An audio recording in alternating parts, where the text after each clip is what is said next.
자, 이제 주님 앞에 신앙 고백과 함께 기도로 나아가겠습니다.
하나님 아버지,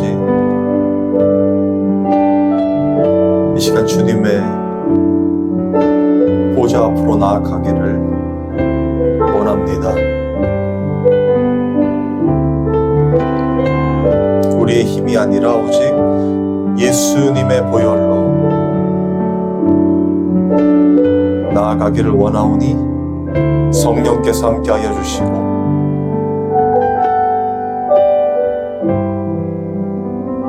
이 예배에 참여하는 모든 성도들에게 때에 따른 양식을 전하여 주시옵소서. 악하고 음란하며 패역한 이 시대에 온전히 성령의 인도하심을 좇아 하나님과 그가 보내신 자 예수 그리스도를 알아가는데 큰 기쁨을 삼는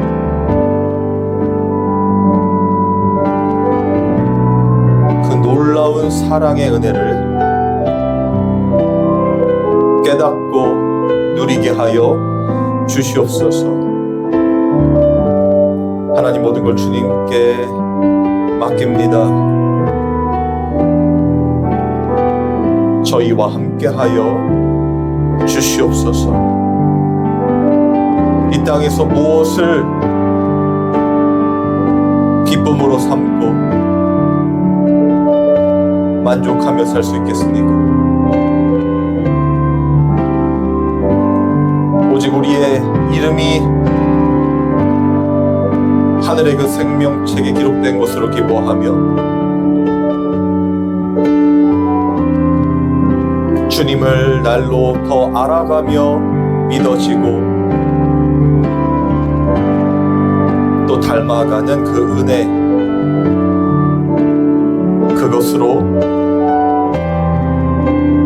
기쁨과 만족을 삼는 우리 성도들 되게 하여 주시옵소서. 연약하고 부족하지만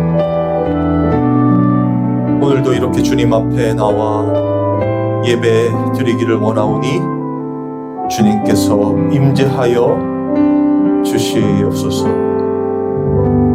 아멘.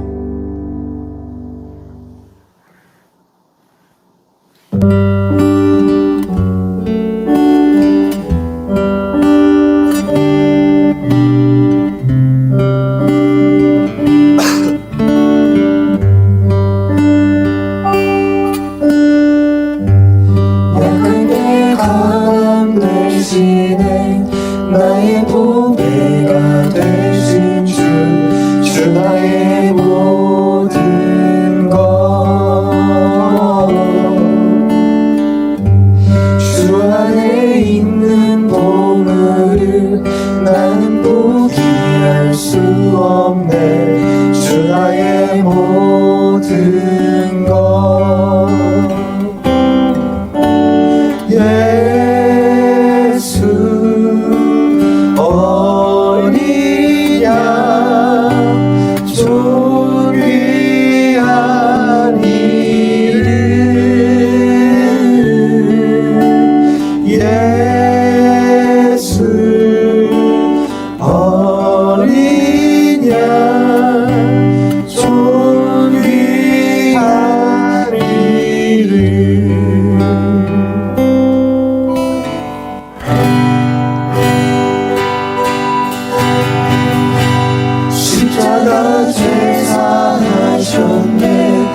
가득 채우네 주 나의 모든 것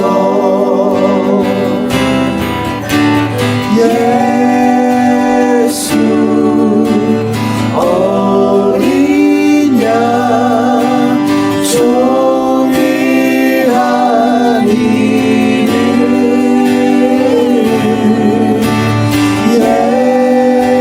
예수 어린 양 존귀한 이름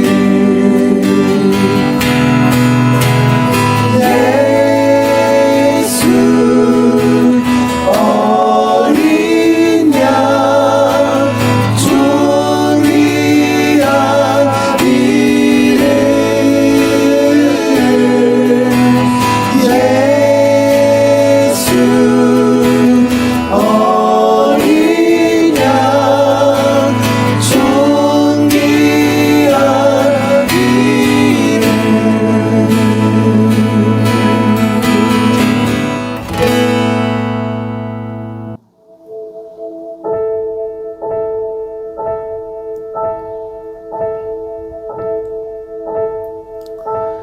예수 우리 왕이여 이곳에 오셔서 보좌로 주여 임하사 찬양을 받아 주소서 주님을 찬양하오니 주님을 경배하오니 왕이신 예수여 오셔서 좌정하사 다스리소서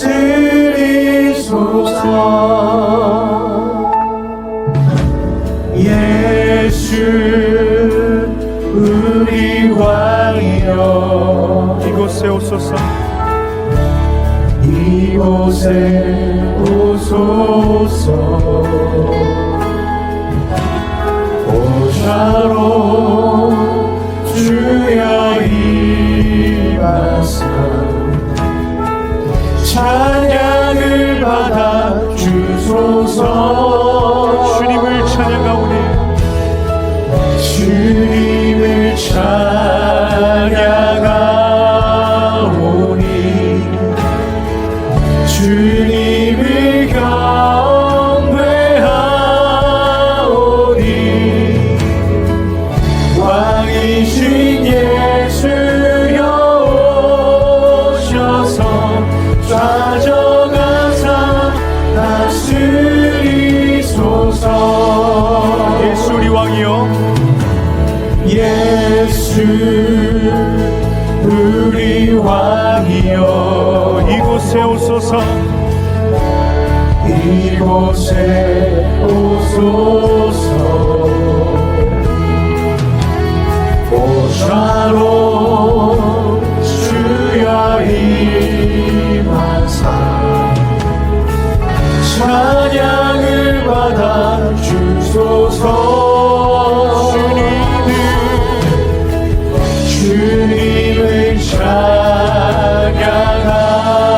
찬양하오니 주님을 경배하오니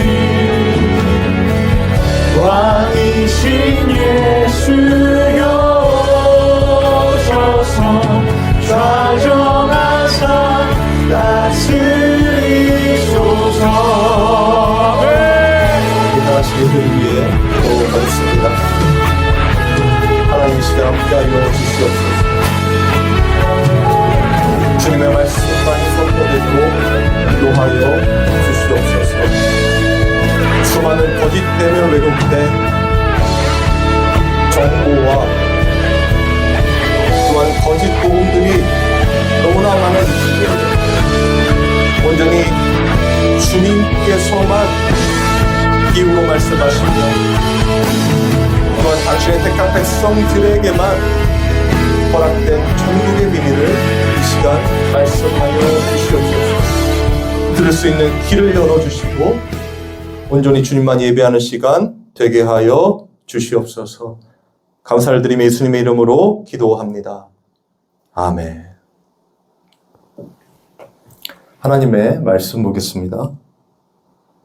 하나님의 말씀은 누가복음 15장 20절에서 24절 말씀입니다.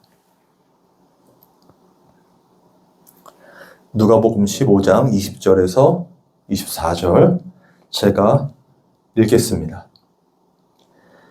이에 일어나서 아버지께로 돌아가니라. 아직도 거리가 먼데 아버지가 그를 보고 측은히 여겨 달려가 목을 안고 입을 맞추니 아들이 이르되 아버지 내가 하늘과 아버지께 죄를 지었사오니 지금부터는 아버지의 아들이라 일컬음을 감당하지 못하겠나이다 하나 아버지는 종들에게 이르되 제일 좋은 옷을 내어다가 입히고 손에 가락지를 끼우고 발에 신을 신기라. 그리고 살찐 송아지를 끌어다가 잡으라. 우리가 먹고 즐기자. 이 내 아들은 죽었다가 다시 살아났으며 내가 잃었다가 다시 얻었노라 하니 그들이 즐거워하더라. 아멘. 기도하겠습니다. 하나님 아버지, 이 시간 하나님의 그 사랑, 그 구원의 은혜가 깊이 누려지며 깨달아지는 시간 되기를 원합니다. 온전히 택한 백성들에게만 주어지는 이 놀라운 하나님의 비밀, 그 사랑을 우리 성도들이 마음 깊이 새길 수 있도록 인도하여 주시고 성령께서 함께 하여 주셔서 정말 하나님의 그 사랑 안으로 하나가 되는 시간 되게 하여 주시옵소서. 예수님 이름으로 기도합니다. 아멘.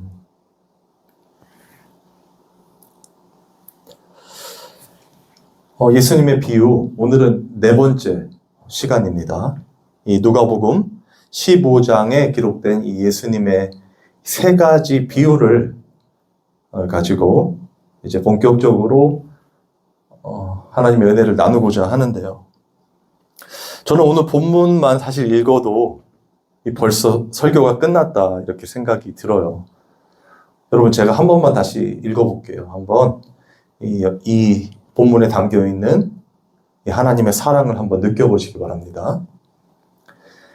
이에 일어나서 아버지께로 돌아가니라.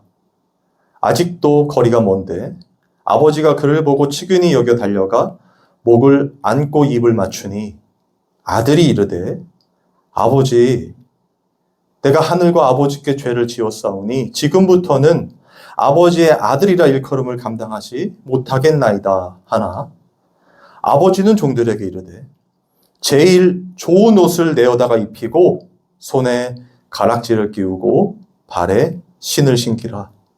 그리고 살찐 송아지를 끌어다가 잡으라. 우리가 먹고 즐기자. 이 내 아들은 죽었다가 다시 살아났으며 내가 잃었다가 다시 얻었노라 하니 그들이 즐거워하더라. 아멘. 여러분 여기 이 예수님의 비유에 담긴 이 아버지의 사랑이 느껴지십니까? 느껴지시면 고개를 까딱까딱. 네. 저는 이 본문을 오늘 아침에도 이제 묵상했는데요. 참. 이 탕자의 고백이잖아요. 아들이 이르되 아버지 내가 하늘과 아버지께 죄를 지었사오니 지금부터는 아버지의 아들이라 일컬음을 감당하지 못하겠나이다. 보통 이런 고백은 지금 이 본문 비유의 이 아버지의 재산을 탕진하고 미리 상속받아 탕진하고 정말 이 죄인으로서 돌아올 수밖에 없는 아들의 고백이다라고 생각이 들지만 이 사람의 것이다라고 생각이 들지만 저는 성령 받은 하나님의 모든 백성이라면 모든 자녀들이라면 다 이 고백하게 된다고 믿어요. 왜냐하면 이 탕자가 나쁜 놈이고 어떻게 저럴 수 있느냐 하겠지만 그게 우리의 모습 아니겠습니까? 저는 항상 이 탕자의 모습이 제 모습, 둘째 아들의 모습이 제 모습이다라는 생각이 들고 늘 하나님 앞에 면목이 없고 또 이제 개척이라고 이제 6개월이 되었는데 저는 변한 게 없어요. 더 거룩하고 더 하나님 말씀을 더 연구하고 기도하고 막 이런 모습이 있어야 될 텐데 여전히 이 죄 가운데서 아버지의 은혜와 또 여기서 재산으로 표현된 것들을 제 마음대로 이 시간도 마찬가지겠죠. 하나님 주신 시간도 마음대로 막 사용하면서 내 멋대로 살고 있는 제 모습을 볼 때 그리고 이렇게 또 그런 탕자의 모습인 제가 이 주일이라고 하나님께 예배를 드려야 하니까 또 거룩한 하나님의 강단에 올라와 또 설교를 해야 되는 이 저의 라이프 스타일에는 항상 반복되는 일 아니겠습니까? 목사로서. 그럴 때마다 항상 이 고백이 제 고백 같아요. 아버지의 아들이라 일컬음을 감당하지 못하겠나이다. 여러분들도 아마 그러실 줄 믿습니다. 주님 앞에 이렇게 나오는 게 거룩한 하나님 앞에 나오는 거잖아요, 사실. 그리고 하나님은 우리의 아버지시기 때문에 또 창조주이시기 때문에 우리에게 모든 걸 다 주신 분 아닙니까? 그런데 그 모든 주신 것들을 거룩하게 하나님의 뜻대로 혹은 선용해야 하는데 물질이든 시간이든 우리의 감정이든 우리가 가지고 있는 하나님께로 받은 모든 것들을 하나님의 뜻대로 쓰기보단 내 뜻대로 쓰게 되죠. 그것의 반복 아니겠습니까? 이 세상의 삶이. 그러다 보니까 항상 함께 계시지만 이렇게 하나님 앞에 예배드리는 시간, 하나님 앞에 나오는 시간이 있게 된다면 늘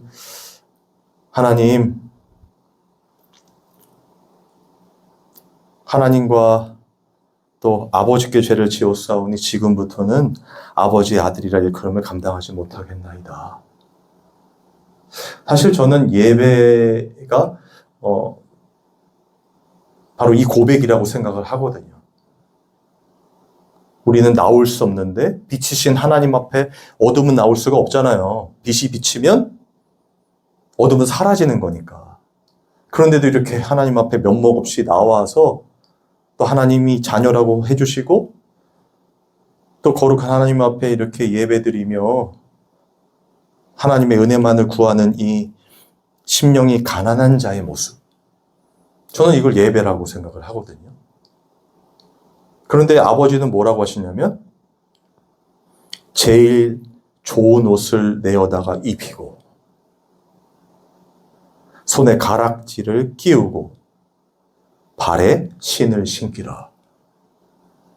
우리가 주일마다 또 각 예배 장소에 하나님 앞에 예배드리러 나올 때마다 우리는 돼지 쥐염 열매를 먹어서 더럽고 막 이 거의 우리의 이 영혼이 우리의 이 육체가 다 이 피폐한 상태로 나오게 되는데 하나님은 나올 때마다 우리의 죄와 우리의 잘못을 책망하시고 심판하시고 나무라시는 게 아니라 이렇게 안아주신다는 거죠. 그죠? 그리고 깨끗이 씻겨주시고 오늘 본문에처럼 제일 좋은 옷을 가져다가 입히고 손에 가락지를 끼우고 발에 신을 신기라. 저는 이 아버지의 사랑, 이 하나님의 사랑이 이 예배에 참여하는 모든 분들 그리고 하나님만을 예배하길 원하는 진짜 성도들이 매 순간마다 느끼게 되는 은혜일 줄 믿습니다. 또 누려지기를 정말 간절히 바라요. 우리는 자격이 없는데, 할 수도 없는데, 하나님 말씀대로 살아갈 수도 없는 존재인데 이미 하나님께서 당신의 아들 예수 그리스도를 통하여 다 이루셨잖아요. 나중에 제가 예수님께서 십자가에서 다 이루었다 하신 그 의미에 대해서도 설교를 할 참입니다. 어쨌든 이 하나님의 사랑이 느껴지시고 또 그 사랑으로 기쁨을 삼고 살아가는 그 인생 되기를 바라요. 그리고 잔치를 베푸시잖아요. 그죠? 가락지를 끼우고 발에 신을 신겨라. 그리고 살찐 송아지를 끌어다가 잡으라. 우리가 먹고 즐기자. 여러분, 이 잔치에 우리가 함께하는 거예요. 하나님의 그 삼위일체 되신 사랑 안으로 우리를 초청하시고 그 잔치, 그 사랑, 그걸 누리는 것이거든요. 그게 바로 이 성도의 삶이고 그게 우리가 하나님의 나라, 그 천국에서 누리는 사랑이고 삶이에요. 그 모습이 구현되는 게 어딥니까? 바로 이 교회겠죠. 구현돼야 되는 게 그 사랑으로 하나가 돼서 누가 누구를 정죄하거나 비판하거나 혹은 비교하고 경쟁해서 하나님께 인정을 받으려고 사람에게도 인정을 받으려고 하는 그런 단체가 아니고 그런 공동체가 아니고 누구나 다 이렇게 내가 제일 큰 죄인입니다. 하나님 저는 아들이라 일컬음을 받을 수가 없습니다. 라고 고백하는 자들이 모인 곳이란 말이에요. 그러니 서로 어떻게 되겠어요?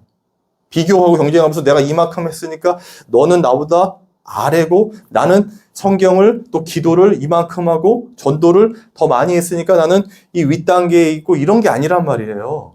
내가 가장 죄인 중에 괴수로 여겨지기 때문에 나 같은 죄인도 사랑하신 하나님이 내 주변에 함께 예배하는 자들을 더 사랑하시겠죠. 그러니까 더 섬기는, 더 예수님의 삶처럼 제자들의 발을 씻겨주셨던 것처럼 그런 섬김의 삶을 살아가는 그 눈으로, 그 시각으로 품을 수 있는 것이 바로 교회란 말이에요. 그게 다 성도들의 모습이고 저는 우리 교회가 그런 교회가 되기를 바라고 쉽지는 않겠지만 그리고 여러분들도 그런 성도가 되기를 바랍니다. 왜냐하면 사실 교회는 우리 나잖아요. 그죠? 우리 아니잖아요. 내가 하나님의 성전인 것과 하나님의 영이 너와 함께함을 모르느냐. 그러니까 내 안에 내가 먼저 이 오늘 본문에 나와 있는 이런 하나님의 은혜를 깊이 체험하고 깨닫고 살아가는 것이라고요. 그래서 저는 이 본문을 묵상하면서 이번 주 내내 이제 묵상했지만 오늘 아침에도 하나님, 그러니까 은혜를 내려 주옵소서. 제 말이 아니라 아버지의 음성을 들려주시옵소서. 너무나 미약하고 모퉁이에 진짜 어디에 있는지도 모르시죠? 저희 교회가.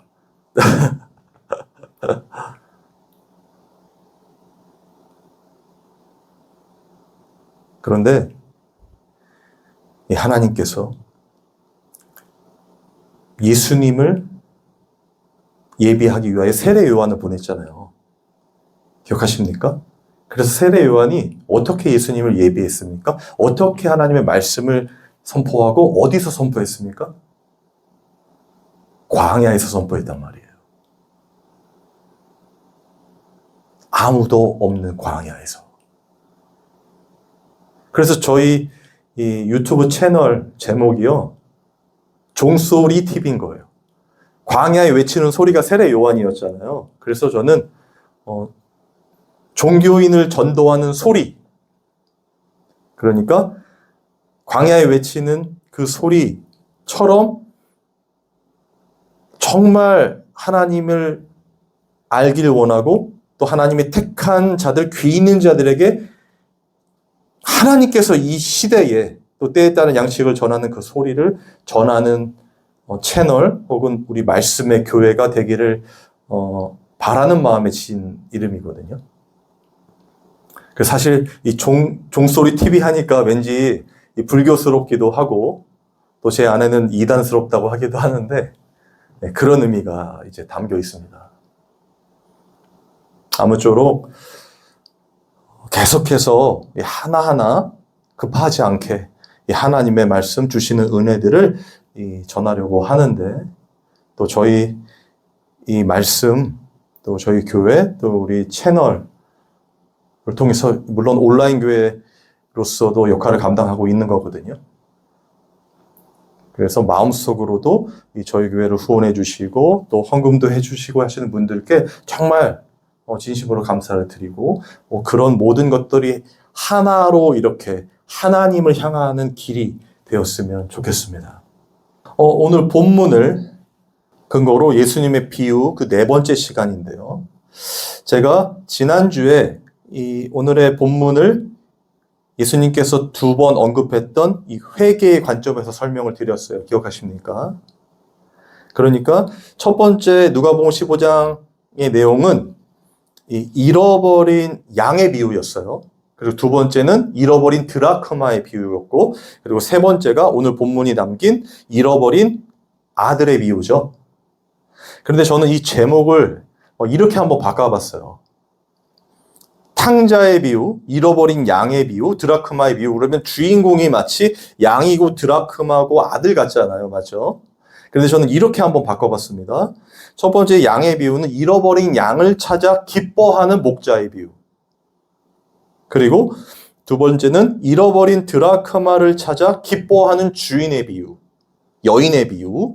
그리고 세 번째는 잃어버린 아들을 찾아 기뻐하는 아버지의 비유.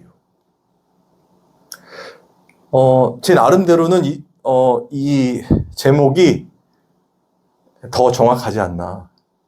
이 성경에 기록된 목적과 부합하지 않나 이런 생각을 하게 돼요. 잃어버린 양을 찾아 기뻐하는 목자. 그리고 또 잃어버린 드라크마를 찾아 기뻐하는 여인. 마지막으로 잃어버린 아들을 찾아 기뻐하는 아버지의 비유.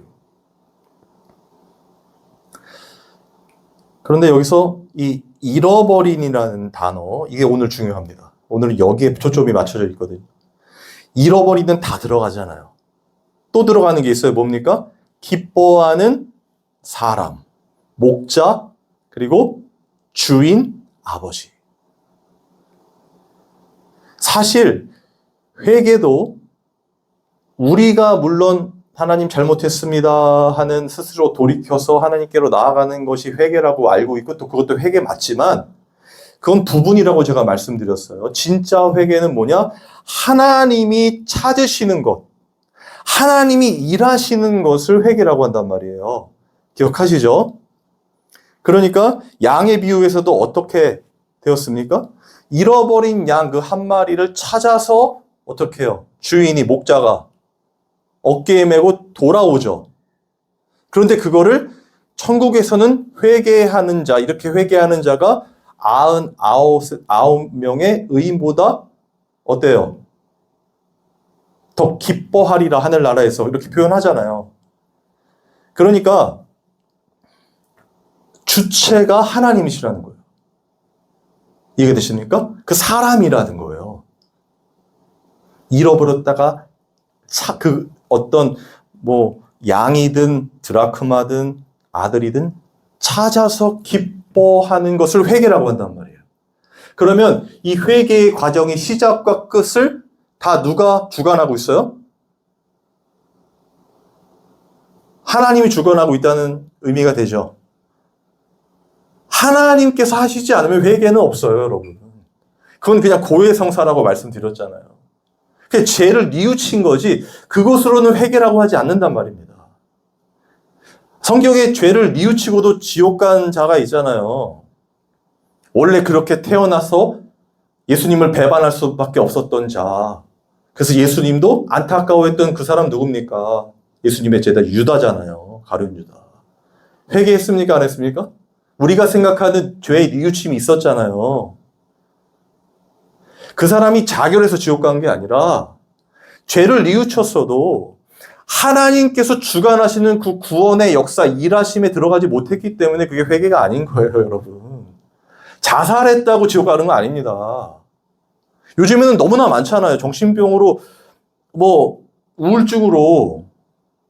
그러니까 그 행위 자체도 물론 이제 죄가 되지만 그것으로 가룟 유다를 평가하는 게 아니라 하나님의 구원 계획에서 하나님의 일하심, 잃어버린 자를 찾는 그 회개 안에 없었다는 거예요. 여러분 이것도 나중에 제가 또 설명을 드릴 겁니다. 자세하게. 어쨌든 지금 하나님의 이 일하심과 그 섭리 안에서 이루어지는 모든 것들이 회개라는 거예요.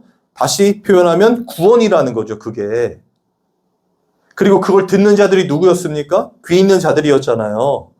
그런데 그 귀 있는 자는 요한계시록에 요한이 성령이 교회들에게 하시는 말씀을 듣는 자라는 거예요. 성령께서 깨닫게 해주신 자, 그러면 다시 창세전으로 돌아가 하나님이 택한 하나님의 백성에게 주시는 하나님의 언약이셨죠. 그죠? 그리고 이스라엘의 그 역사 가운데서 이 에스겔과 예레미야를 통해서 새 영을 너희에게 주고, 기억하십니까? 새 언약이라고 표현하신 그거에 생기를 불어넣으신 그 성령의 메타포된 그 역사가 예수님이 십자가의 죽으심과 부활 이후에 사도행전 2장에서 이 성령이 불의 혀같이 내려오잖아요. 그 과정이란 말이에요. 이게 다 즉흥적으로나 혹은 죄를 졌기 때문에 인간이 플랜 B로 만드신 게 아니에요. 그러면 하나님이 신이 아니잖아요. 실수한 거니까. 하나님께서 이미 창세 전에 완성하신 하나님의 뜻이란 말이에요. 그게. 그 뜻 안에서 이루어지는 게 회개고, 오늘 그걸 설명드리려고 하는 겁니다. 그 첫 번째 잃어버린 양의 비유에서도 생각해 보십시오. 지금 이 잃어버린 양을 찾아 떠나는 이 목자, 사람이잖아요. 주인. 근데 이 사람의 목적이 뭡니까? 어디에 가치를 두고 있는 거예요? 99마리 양을 놔두고 한 마리 양을 찾아가잖아요. 그러면 그 한 마리 양의 물질적 가치에 이 사람의 목적이 있는 게 아니죠. 왜냐하면 99마리 양이 한 마리의 양보다 물질적 가치와 소유적 가치가, 생산적 가치가 더 크잖아요. 그런데 그걸 놔두고 한 마리 양을 찾으러 간단 말이에요. 그러면 지금 이 주인은, 이 목자는 자신의 기준에 이 가치라는 것은 이 물질적 가치는 아니라는 거예요. 맞습니까? 그리고 7절에 보면 예수님이 이렇게 표현하죠. 이 비유에서 내가 너에게 이르노니 이와 같이 죄인 한 사람이 회개하면 하늘에서는 회개할 것 없는 의인 99으로 말미암아 기뻐하는 것보다 더하리라. 그러니까 이 한 사람, 한 양이 회개하면, 그러니까 잃어버린 걸 찾으시면은 회개할 것 없는 의인 99으로 말미암아 기뻐하는 것보다 더 크다는 거예요. 그러면 지금 이 잃어버린 한 양과 잃어버리지 않고 같이 있었던 그 99마리의 양과의 가치가 거의 동일하다는 거죠. 오히려 더 크다는 거죠. 달리 표현하자면 그걸 물질적 가치로 보는 게 아니라, 이 세상의 관점으로 보는 게 아니라, 하나님께는 지금 이 목자에게는 한 양이 다 동일하게 소중하다는 거예요. 맞습니까? 그러니까 99마리를 뭉뚱그려서 하나에 예를 들면 무슨 100만 원이다 하면 9,900만 원이고 얘는 100마리이고, 이렇게 이 소유적 가치와 물질적 가치로 보는 게 아니라 한 영혼을 소중히 여기시는 하나님의 마음처럼 그게 그 하나가 전부고, 본인이 직접 가잖아요. 아니 100마리 양을 키우는 목자라면 종도 있을 것 아닙니까? 그래서 종이라고 표현하기도 하지만 종 보고 찾으라면 되잖아요. 아니란 말이에요. 직접 가서 그 하나를 찾는 게 가장 큰 기쁨의 가치라는 거예요. 목자의 가치. 마찬가지로 이걸 찾아왔는데 그 99마리 양 중에 하나를 잃어버리면 또 어떻게 할까요? 그 양도 다 놔두고 가서 찾죠. 지금 이것은 천국에서의 이 방식과도 동일하고요. 예수님께서 십자가에서 우리를 위하여 죽으신 그 가치와도 동일한 거란 말이에요. 지금 표현하는 게. 이해되십니까?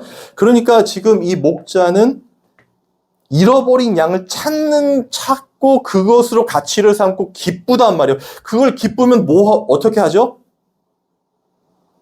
이 주인이 잔치를 베풀잖아요. 거기서도 마찬가지죠. 잔치를 베풀면 또 양을 잡아야 할 텐데. 기껏해서 찾았는데 그것도 자기 식구들 먹는 게 아니라 벗과 이웃을 불러다 잔치를 벌린단 말이에요. 그러니까 이 목자가 원하는 것. 지금 이분이 원하는 가치. 가장 기뻐하며 만족하는 건 뭐예요? 잃어버린 것을 찾는 거란 말이에요. 이해가 되십니까? 드라크마의 비유에서도 마찬가지입니다. 두 번째. 이 드라크마라는 것은 설명드렸지만 신랑 될 사람이 신부인 여인에게 주는 징표였다고 해요. 10드라크마. 한 드라크마에 그렇게 비싼 돈은 아닙니다. 지금까지 계산해도. 그래서 어쨌든 10드라크마를 주게 되면 이것을 신부될 여인이 신랑이 올 때까지 간직을 하고 너무나 소중한 언약의 징표잖아요. 그래서 팔찌나 목걸이를 만들어서 간직하고 있었단 말이에요. 매우 중요한 것이죠. 그런데 그 중에 하나를 잃어버렸다는 거예요. 여인이. 그래서 그 주인이 그 하나를 찾으면 또 어떻게 해요? 잔치를 베풀죠. 이웃을 불러다가. 그러면 이 여인에게도 지금 한 드라크마를 세상적 가치와 물질적 가치로 보는 게 아니라 언약의 가치로 보는 거죠. 신랑을 사랑하는 그 언약의 가치로 본단 말이에요. 그리고 그게 10개가 돼야 완성이 되죠. 10개가 돼서 하나가 되잖아요. 여러분, 모든 성경은요, 하나님의 언약이 이루어지는 겁니다. 기억하십니까? 점진적으로 이 구약부터 신약까지 지금에 이르기까지 모든 것이 하나님의 언약의 완성으로 이루어지는 거예요. 예수님이 이루신 언약의 완성이 아직은 우리가 살고 있으니까 하나님의 나라로 하나가 될 때까지 그게 점진적으로 드러나는 거라고 했잖아요. 좀 어렵지만 잘 기억해 두셔야 됩니다. 그러니까 우리 지금 이 삶을 살고 있어도요, 하나님의 언약의 관점에서 지금 그 언약을 이루면서 살고 있는 거예요, 여러분. 그냥 사는 게 아닙니다. 우리 안에 진짜 성령이 계시다면요. 나중에 설명하겠지만 하나님의 나라를 온전히 이루시기 원하셔서 지금 각자의 위치에서 존재하는 거예요. 제가 이렇게 이 개척을 한 것처럼요. 그리고 하나님의 말씀을 선포하고 있잖아요. 그러면 이 선포는 또 저희 교회가 온라인 교회거든요. 그러니까 누군가에게 들어야 할 누군가에게 전달이 될 것이고 그분은 반드시 하나님의 성령이 교회들에게 하시는 말씀이니까 듣게 될 거 아닙니까? 그러면 거기에서 하나님이 원하시는 뜻을 이루어드리고 이제 오늘처럼 잃어버린 누군가를 찾는 하나님의 그 큰 기쁨과 잔치를 배설하시는 기쁨, 그 가치를 누리게 된단 말이에요. 이해가 되십니까? 그게 우리의 목적이에요. 결론적으로는. 우리 교회가 세워진 목적이기도 하고. 성령이 교회들에 하시는 말씀이 전달되고 그걸 들어 하나님 앞에 나와 제가 매번 강조한다고 말씀드렸습니다. 요한계시록의 말씀. 구원하심이 보좌에 앉으신 우리 하나님과 어린 양께 있도다. 이 고백을 위해 달려가는 거거든요, 저희가. 그러니까 이런 언약이 지금 이루어지는 관점에서 이 10드라크마를 소중히 여기는 이 여인도 그 하나를 잃어버린 걸 직접 찾아서, 그죠? 찾고 그 열이 하나가 되는 언약, 그걸 이룰 수 있는 그 순간이 되니까 너무나 기쁜 나머지 이웃을 불러다가 잔치를 배설한단 말이에요. 그리고 예수님은 이 세 번째 잃어버린 아들의 비유, 기뻐하는 아버지의 그 비유에서 그게 무엇을 의미하는지를 설명하는 거예요. 양으로 표현된 잃어버린 양을 찾는 거, 그죠? 그리고 드라크마를 찾는 거, 언약을 이루는 거, 하나가 되는 거, 그죠? 그건 뭐냐? 그건 바로 잃어버린 자를 찾는 거야. 내 자녀. 그럼 전제가 있죠. 잃어버린 자녀, 아들이면 이미 아들이죠. 맞습니까? 이미 하나님의 택한 자들이죠. 이해가 되세요? 하나님이 창세전에 택한 당신의 백성들, 당신의 자녀들을 찾아가시는 거란 말이에요. 무엇이? 구원이요. 그리고 그게 회개라는 거예요. 하나님의 이 언약 안에 있는 아버지의 재산을 미리 상속받아 아들이 자신의 삶을 살죠. 그런데 그 상속을 받는다는 의미 자체가 아버지를 어떻게 하는 거라고 그랬어요? 죽이는 거랑 마찬가지라는 의미잖아요. 아버지는 필요 없다는 거잖아요. 내 삶의 주인은 나라는 거잖아요. 나도 아버지처럼 내 마음대로 살아볼게 하는 거죠. 그러면 여러분 기본적으로 떠오르는 이 이미지가 있어야 하고 또 성경에서 무엇을 말하는지와 이렇게 어떤 오버랩되는 그런 장면들이 있으셔야 돼요. 어디와 연결될까요? 아담과 하와와 연결되죠. 아담이 그 뱀의 유혹으로 선악과를 따먹을 때 어떤 마음이었어요? 내가 내 삶의 주인이죠. 하나님처럼 되고 싶어 따먹었죠.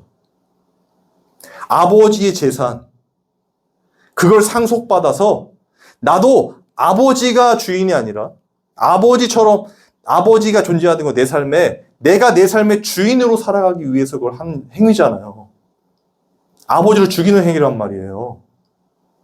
아담도 마찬가지입니다. 하나님처럼 된다는 건 내 위에 누가 있으면 안 되잖아요. 맞습니까? 그래서 아버지를 어떻게 해요? 하나님을 어떻게 해요? 죽이는 거와 마찬가지죠. 실제로 이 모습이 이스라엘 백성들이 예수님을 죽이는 그 사건에서 드러나는 겁니다, 여러분. 예수님을 하나님이잖아요. 어떻게 해요? 죽이죠. 왜요? 내 삶의 주인이 나기 때문에. 여러분, 이런 사건들이 이렇게 연결이 돼야 돼요. 그래야 하나님께서 우리를 구원하신 이 은혜가 얼마나 큰지를 알게 되는 거죠. 왜? 우리는 그렇게 예수님을 현저히 못 박는 자들이니까. 아버지를, 하나님의 자리에 둘 수 없는 거잖아요. 내가 하나님의 자리에 가야 되잖아요. 내 삶의 주인이 나라는 것을 관철시키기 위해 살아가는 게 우리 이 죄인된 모습이란 말이에요. 숨길 수가 없습니다, 그거를. 그런데 진짜 주인이 오니까 이스라엘 백성들이 어떻게 해요? 못 견디고 죽여버리죠? 여러분, 그 모습이 여기 담겨 있는 거예요. 그러니까 아버지의 재산을 미리 상속받아 자신의 뜻대로 살다가 탕진해버리죠. 그런데 전제가 되는 건 이미 그런 상속을 받겠다고 말하는 순간에 이미 율법 때문에 부모를 공경하라는 율법을 어긴 거잖아요, 이미. 돌 맞아 죽었어야 되죠? 그때는 돌로 쳐 죽였으니까. 그런 결정도 사실 했다고 해도 아버지가 이미 나가다가 사람들이 알고 다 죽여야 돼요. 근데 지금 아버지가 그걸 알고 있는 상황 아니겠습니까? 그런데 그대로 내어두죠. 여러분, 아담과 하와가 선악과 따먹을 때 하나님이 미리 막을 수 있었어요? 없었어요? 있었잖아요. 야, 그거 따먹지 말라고 했잖아. 멈춰. 그럼 지옥 가. 너네 죽는 거야. 할 수 있었죠. 그런데 어떻게 됩니까? 그렇게 하도록 허락하시죠? 왜 그렇게 하셨습니까? 하나님께서는요, 당신의 이 구원과 그 예수 그리스도의 그 놀라우신 그 구원의 은혜, 대속의 은혜를 갑자기 결정하신 게 아니라는 걸 설명하는 거죠, 첫 번째. 피조물인 아담이 하나님의 형상대로 만들어졌어도 하나님처럼 될 수 없는 거죠? 그죠? 죄를 질 수밖에 없는 피조물이라는 걸 보여주시는 거란 말이에요. 그리고 그 모습들이 성경에 기록된 그 역사적으로 아브라함의 죄, 그죠? 아브라함의 죄도 나타나고 쭉 이어지면서 이스라엘 전체의 죄가 나타나죠. 심지어는 하나님 마음에 합한 다윗의 죄도 드러나잖아요. 계속해서 우리 피조물은 어쩔 수 없이 죄를 질 수밖에 없는 죄인중의 괴수임을 보여주시는 거란 말이에요. 하나님의 사람으로 하나님의 아들이라 일컬음을 받을 수 없는 죄인이라는 걸 보여주는 거란 말이에요. 이 성경에 기록된 모든 것들이. 그리고 예수님의 비유도 마찬가지입니다. 너네들은 나를 도무지 믿지 아니하는도다라고 말한다고 하잖아요. 요한복음에서. 그렇게 예수님을 믿겠다고 찾아오고 막 죄자가 되겠다고 하나님의 일이 무엇입니까 했던 그 모든 자들이 예수님을 왕으로 만들려고 했지만 예수님은 뭐라고 하셨습니까? 너희들 나를 도무지 믿지 아니하는도다. 그러면서 요한복음 17장에 뭐라고 하셨습니까? 기도하시면서 하나님이 맡겨주신 자들만 나는 살릴 거야. 그런데 반드시 찾아낼 거야. 살릴 거야. 구원할 거야. 그거 아닙니까? 그러니까 하나님의 그 구원 계획 안에 아담도 존재하고 아담으로부터 예수 그리스도의 계보와 지금 이 시대의 하나님의 사람들인 그 영적 이스라엘이라는 우리들에게 피조물인 너희는 절대로 스스로 하나님을 알 수 없고 하나님의 택한 하나님의 사람들만이 성령이 교회들에 하시는 말씀을 들을 수 있다는 것을 설명하는 거란 말이에요. 좀 장황하지만 이 몇 번이고 다시 들어보세요, 여러분. 정말 중요한 내용입니다. 그러니까 오늘 본문의 예수님의 이 세 번째 비유에서도 마찬가지라는 거예요. 그 아버지란 사람은 다 이렇게 될 줄 알고 계신 거죠? 그 아들이 그 돈을 가지고 자신의 삶의 주인인 것처럼 살면 결국에는 그렇게 죽을 수밖에 없는, 돼지 쥐염열매를 먹을 수밖에 없는 인생이다 라는 걸 보여주는 거란 말이에요. 그런데 그러면서 어떻게 표현하냐면 17절에 보면 이 아들이 스스로 돌이켜 이런 표현을 써요. 그런데 많은 사람들이 그냥 스스로 돌이켰으니까 이게 회개다. 우리도 돌이켜서 하나님께 가자. 이렇게 설명한단 말이에요. 그건 반은 맞고 반은 틀린 거라는 거예요. 우리가 그렇게 스스로 돌이킬 수 없다는 겁니다, 여러분. 이해가 되세요? 하나님께서 만들어 놓으신 하나님의 택한 자녀들에게만 허락된 일이라는 거예요. 아버지가 계시고 나를 구원하신 예수 그리스도를 바라보고 그런 일들이 하나님께서 성령을 통하여 우리 안에서 하시는 일이고 그렇게 내가 죄인으로 폭로되며 바닥으로 내려갈 수밖에 없는 그런 상황이 되었을 때 스스로 돌이킬 수 있도록 하나님이 인도해 주신 거란 말이에요. 제가 그래서 이 전부를 회개라고 표현하는 겁니다. 하나님의 일하심이라고요. 그래서 그 둘째 아들이 어떻게 해요? 아버지를 찾아가잖아요. 오늘 본문 말씀 아닙니까? 그런데 어떻게 합니까, 아버지가? 경책합니까? 아니, 회초리 들고 있습니까? 아니면 너도 죽었어, 내 아들 아니야, 이렇게 합니까? 아니라는 거죠. 그러면 이 아버지도 결국에는 하나님을 설명하는 거지만 이 아버지도 이 세상에서 어떠한 것을 가치로 두고 있는 겁니까? 물질적인 가치? 소유적인 가치? 가시적인 건 아니죠? 지금 아버지는 잃어버린 아들을 찾는 것에 가치를 두고 있는 거예요. 맞습니까? 그 아들이 오니까 내 아들 돌아왔잖아요. 잃어버린 아들을 찾으니까 어떻게 해요? 그 아들을 가장 좋은 옷을 입혀서 그리고 가락지를 껴주고 내 아들임을 다시 인정해주죠? 여러분, 이 부분에서도 사실 그 아들이 돌아오면 또 돌 맞아 죽어야 되잖아요. 어떻게 돌아옵니까?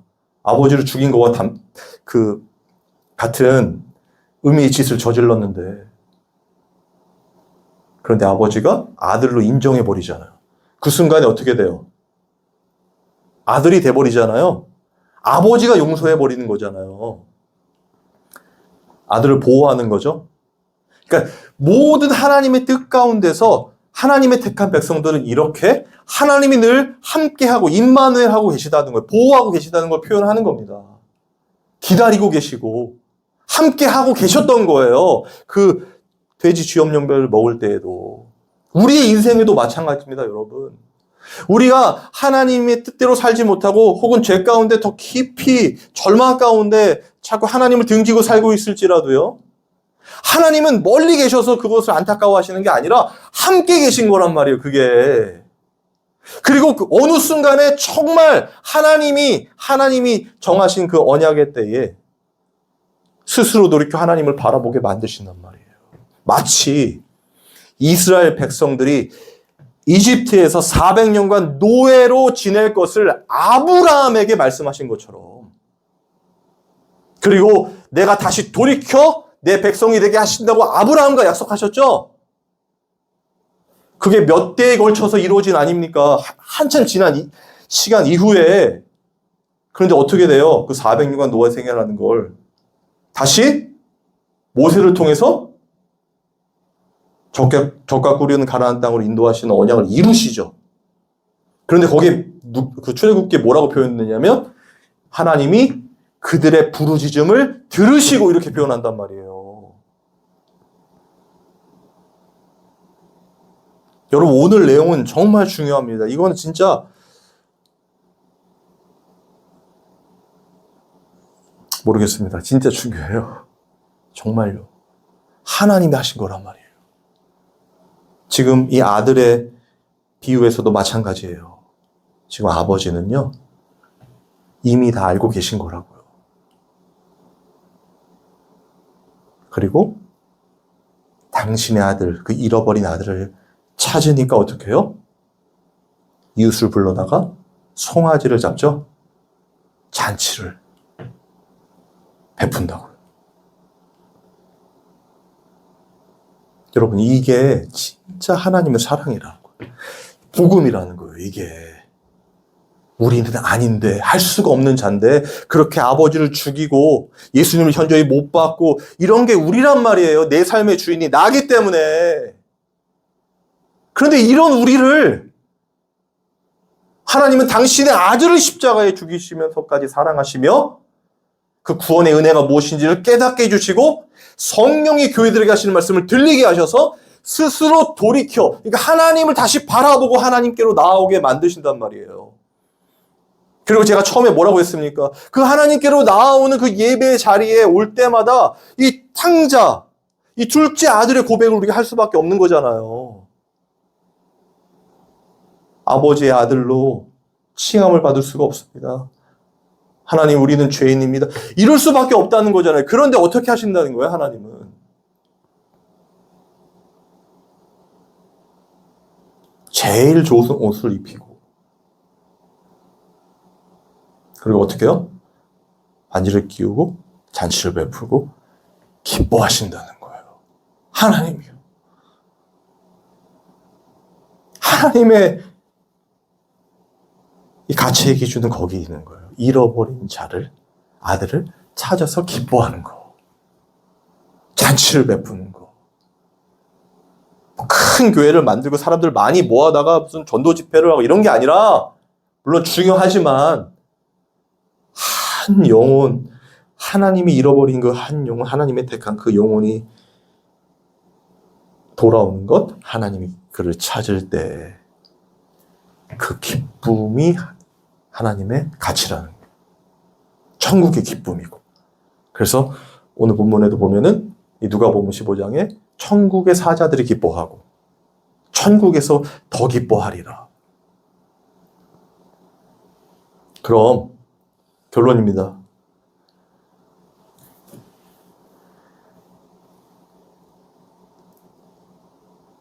이 잃어버렸다가 찾는 것. 그죠? 잃어버린 양을 찾는 것. 그리고 한 잃어버린 드라크마를 찾고 또 잃어버린 아들을 찾는 것. 이건 예수님이 비유를 통해 이렇게 표현하셨어요.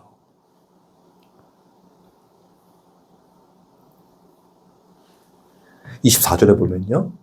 이 내 아들은 죽었다가 다시 살아났으며 내가 잃었다가 다시 얻었노라 하니 그들이 즐거워하더라.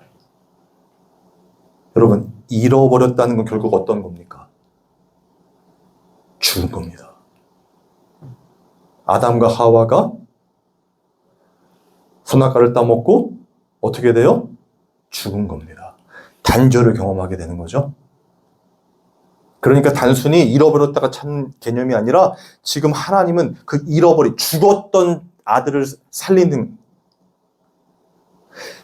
진짜 그 죄와 사망의 법에서 생명의 성령의 법으로 살려내는, 예수님이 십자가의 죽으심과 부활로 우리 같은 죄인들을 구원하시며 살려내는,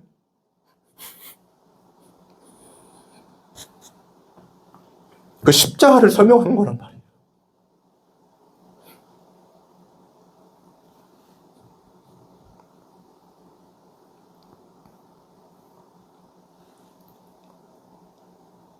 그래서 모든 하나님의 백성들에게 우리 하나님은 이렇게 말씀하시는 거예요. 내 아들은, 너는 죽었다가 다시 살아났으며 내가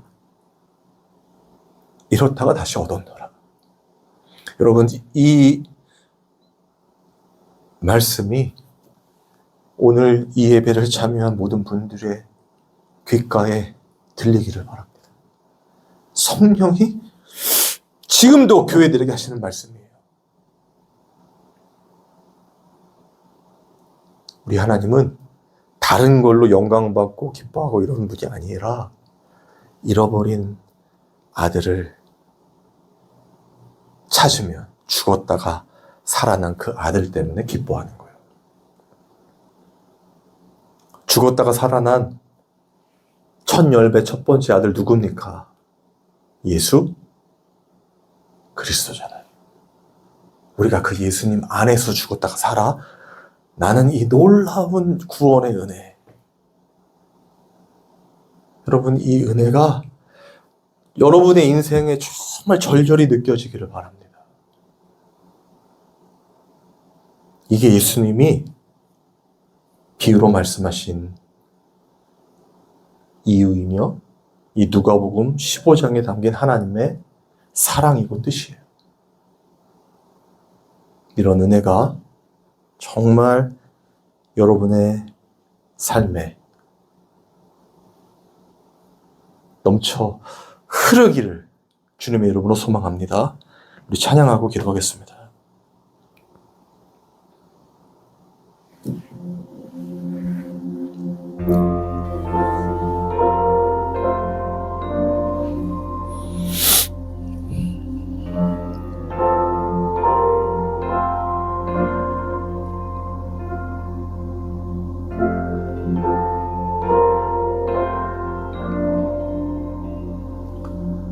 아버지,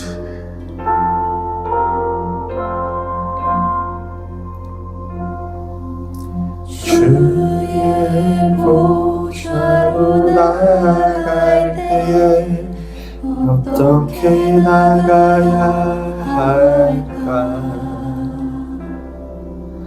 나를 구원한 주의 십자가 그것을 믿으며 가네. 주의 보좌로 나갈 때에 나 여전히 부족하나. 아멘. 나를 부르신 주의 그 사랑 그것을 믿으며 가네.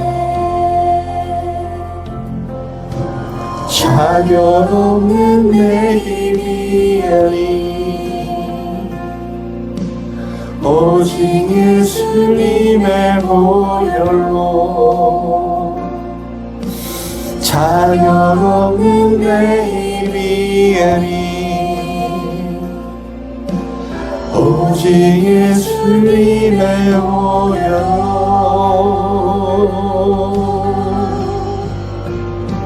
십자가의 보혈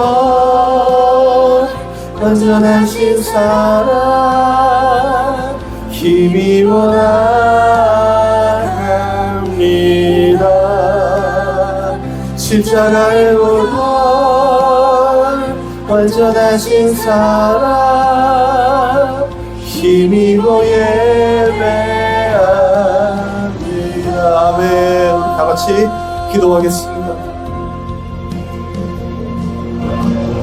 아버지, 너무나 연약하고 부족합니다. 늘 주님 앞에 면목 없습니다. 그러나 베드로의 고백처럼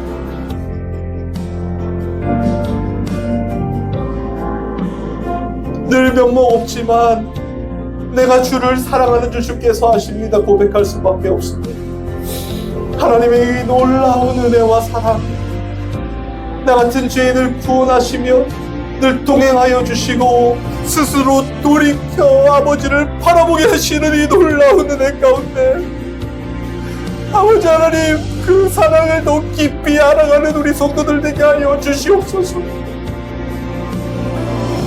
창세전에 택한 당신의 백성들에게 지금 이 시대에도 때에 따른 양식, 성령이 교회들에게 하시는 말씀을 들려주시는 이 은혜를 귀 있는 자들은 듣게 하여 주시고 그들을 살려주시고 이 아버지의 잔치에 동참하도록 그들의 눈과 귀를 열어주시옵소서. 아버지, 너무나 부족하고 연약합니다. 그러나 연약한 무릎을 세우고 다시 주님 앞에 우리의 힘이 아니라 주님의 보혈로 담대히 나아가기를 원하오니 이 예배에 참여한 모든 성도들, 그들의 중심을 보시고 그 예수 그리스도를 보시고 우리에게 은혜, 주님 안에 있는 참 평안을 더하여 주시옵소서. 아버지, 모든 걸 주님께 맡깁니다. 주님으로 영광 받아 주시옵소서. 하나님 아버지, 감사합니다. 언제나 주님께서 동행해 주시는 이 임마누엘의 은혜를 우리 성도들이 날마다 체험하게 하여 주시고 어느 자리, 어떤 환경, 심지어는 죄 가운데 있다 할지라도 그 절망 가운데 쓰러져 있다 할지라도 성령께서 스스로 돌이켜 하나님을 바라보는 은혜 가운데, 그리고 이 모든 것이 하나님의 섭리와 뜻이며 사랑임을 알아 기쁨으로 담대히 주의 보좌 앞으로 나아갈 수 있도록 주님 인도하여 주시옵소서. 하나님, 주님 앞에 귀한 예물을 드렸습니다. 유일한 예물 대신 우리 예수님을 깊이 묵상하며 동행하며 사랑하며 체험하는 일들이 있게 하여 주시고 알게 모르게 이 말씀의 교회에 후원해 주시며 헌금해 주시는 귀한 성도들의 그 중심을 보시고 하나님의 언약이 이 땅에서 어떻게 성취되는지, 어떤 하나님의 사랑과 긍휼이 하나님의 나라 그리고 각 성도들을 통하여 성령이 교회들에게 하시는 놀라운 하나됨을 이루게 되는지를 보게 하여 주시옵소서. 그들의 인생에 하나님 늘 동행하여 주시고 일하여 주시옵소서. 우리 주 예수 그리스도의 은혜와 하나님의 사랑과 성령의 교통하심이 이 예배에 참여한 모든 성도들 위해 영원토록 함께 있기를 축원하옵나이다. 아멘.